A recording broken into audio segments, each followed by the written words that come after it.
قرآن کریم میں اللہ تعالیٰ سجدہ کرنے والوں کو متعلق فرماتا ہے یا مومنوں کے متعلق فرماتا ہے جن کے چہروں سے نور ظاہر ہوتا ہے کہ تراہم رکعن سجدن یبتغون فضلا من اللہ و رضوانا سیماہم فی وجوہہم من اثر السجود، تو انہیں رکوع کرتے ہوئے سجدہ کرتے ہوئے دیکھے گا، وہ اللہ ہی سے فضل اور رضا چاہتے ہیں، سجدوں کے اثر سے ان کے چہروں پر ان کی نشانی ہے۔ بس یہ چہروں کا نور کثرت سجود اور اللہ تعالیٰ کی رضا حاصل کرنے کے لیے ہر دم تیار رہنے اور اس کے حصول کے لیے کوشش سے نور بھی انہیں کے آگے آگے چلے گا جو اعمال صالحہ بجا لانے والے ہوں گے، جو عبادات کرنے والے ہوں گے۔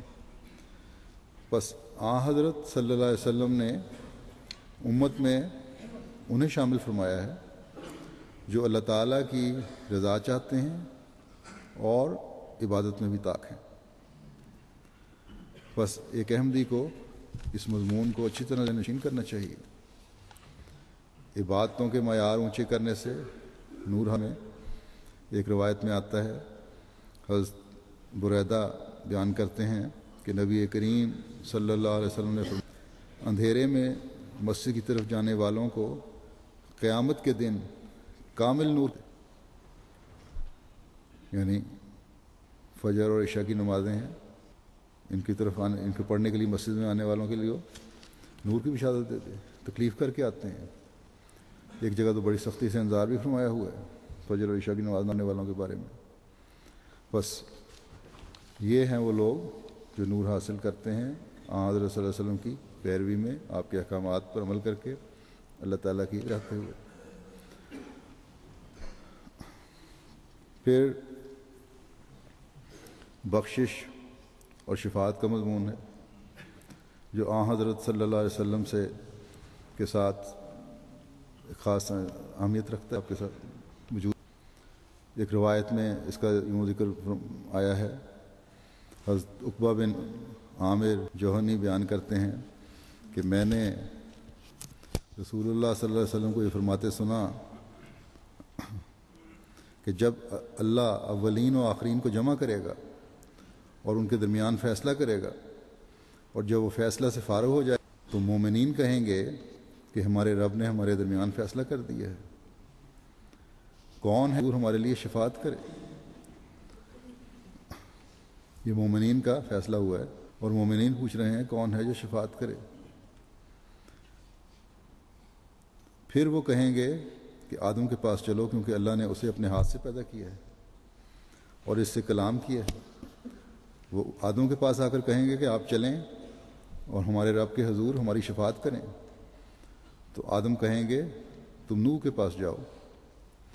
پھر وہ نوح کے پاس آئیں گے تو وہ ان کو ابراہیم کے پاس بھیج دیں گے۔ پھر وہ ابراہیم کے پاس آئیں گے تو وہ ان کو موسیٰ کے پاس بھیج دیں گے۔ پھر وہ موسیٰ کے پاس جائیں گے تو وہ ان کو کریں گے۔ وہ عیسیٰ کے پاس آئیں گے تو وہ ان سے کہیں گے میں تمہارے نبی امی کی طرف رہنمائی کرتا ہوں۔ آپ نے فرمایا کہ پھر وہ میرے پاس آئیں گے، پھر اللہ تعالیٰ مجھے اپنے حضور کھڑے ہونے کی اجازت دے گا، پھر میرے بیٹھنے کی جگہ سے ایسی خوشبودار ہوا اٹھے گی جس میں پہلے نہیں سونگا ہوگا، یہاں تک کہ میں اپنے رب کے حضور حاضر ہوں گا، پھر وہ مجھے شفاعت کی اجازت دے اور میرے سر کے بالوں سے لے کر میرے پاؤں ناخنوں تک۔ اس وقت کافر ابلیس سے کہیں گے کہ مومنوں نے تو ایسے وجود کو ڈھونڈ لیا ہے جو ان کی شفاعت کرے، بس تو بھی اٹھ اور اپنے رب کے حضور ہماری شفاعت کر، کیونکہ تو نے ہی ہمیں گمراہ کیا تھا۔ آپ صلی اللہ علیہ وسلم نے فرمایا کہ وہ اٹھے گا تو اس کی بیٹھنے کی جگہ سے ایسی لگی جسے کبھی کسی نے پہلے نہیں سونگا ہوگا، اسے جہنم کی طرف دھکیلا جائے گا۔ اس کو کہے گا کہ وقال الشیطان لما قضی الامر ان اللہ وعدکم وعد الحق وکم فاخلفتکم. شیطان کہے گا کہ جتا دیا جائے گا کہ یقیناً اللہ نے تم سے سچا وعدہ کیا تھا، جبکہ میں ہمیشہ تم سے وعدہ کرتا تھا اور پھر میں خلاف ورزی کرتا رہا، اور آج بھی وہ خلاف ورزی ہے اس وعدے کی. بس یہ مقام ہے ہمارے آقا مولا حضرت محمد مصطفیٰ خاتم الانبیاء صلی اللہ علیہ وسلم کا، کہ آپ کا نور سب انبیاء کے نوروں سے چمکتا ہوا ظاہر ہوگا، اور شفاعت کا اذن صرف آپ کو دیا جائے گا. بس ہزاروں ہزار درود اور سلام ہوں ہمارے اس پیارے نبی پر، جن کے ساتھ جڑنے سے دنیا بھی سنورتی ہے اور آخرت بھی سنورتی ہے. ایک روایت میں آتا ہے رسول اللہ صلی اللہ علیہ وسلم نے فرمایا، جب صبح ہو تو چاہیے کہ تم میں سے ہر کوئی یہ کہے ہم نے صبح کی، اور اللہ کی سلطنت نے بھی جو تمام جہانوں کا پالنے والا ہے، ہم نے اور تمام سلطنت نے اللہ تعالیٰ کے لیے جو تمام جہانوں کا پالنے والا، اے اللہ میں تجھ سے اس دن کی بھلائی چاہتا ہوں اور اس کی فتح اور مدد کا طلبگار ہوں، اور اس کے نور اور برکت اور ہدایت چاہتا ہوں، اور اس میں جو شر پوشیدہ ہے اور جو شر اس کے بعد آنے والا ہے اس سے تیری پناہ چاہتا ہوں. پھر جب شام ہو تو چاہیے کہ یہی کلمات دہرائے.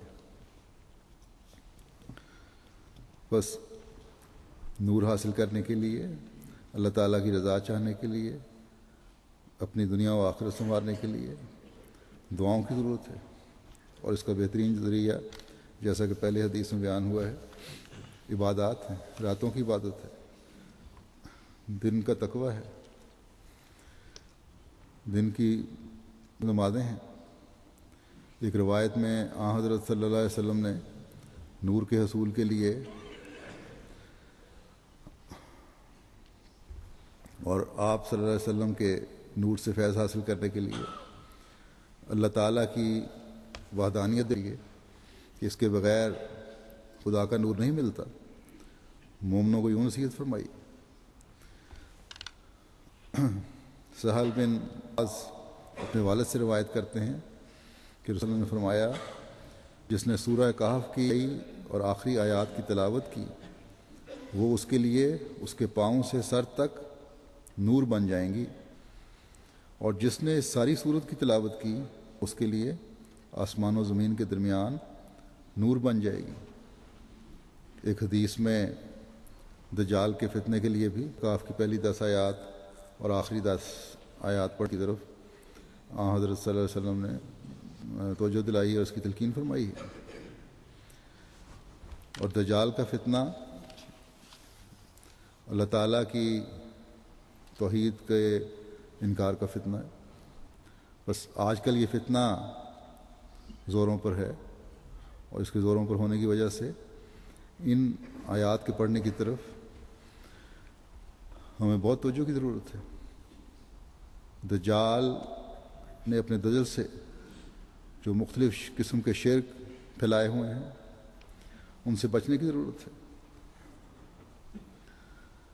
اللہ تعالیٰ کی وحدانیت کے اقرار اور توحید کے قیام کے لیے عبادات کی طرف توجہ کرنے کی ضرورت ہے. ان آیات پر غور کرنے کی ضرورت ہے. جب ہم اپنے دلوں میں حقیقی توحید قائم کریں گے تو پھر اس نور سے حصہ لینے والے ہوں گے جو خدا تعالیٰ کا نور ہے، جس کے سب سے اعلیٰ اور اکمل فرد حضرت محمد مصطفیٰ صلی اللہ علیہ وسلم ہے، جو انسان کامل کہلائے. بس آیات پڑھ کر یا آیات پڑھ لینے سے انسان نور سے حصہ نہیں لے گا. اس اسوے پر چلنے سے اس حصہ ملے گا جو توحید کے قیام کے لیے آپ وسلم نے ہمارے سامنے پیش فرمایا.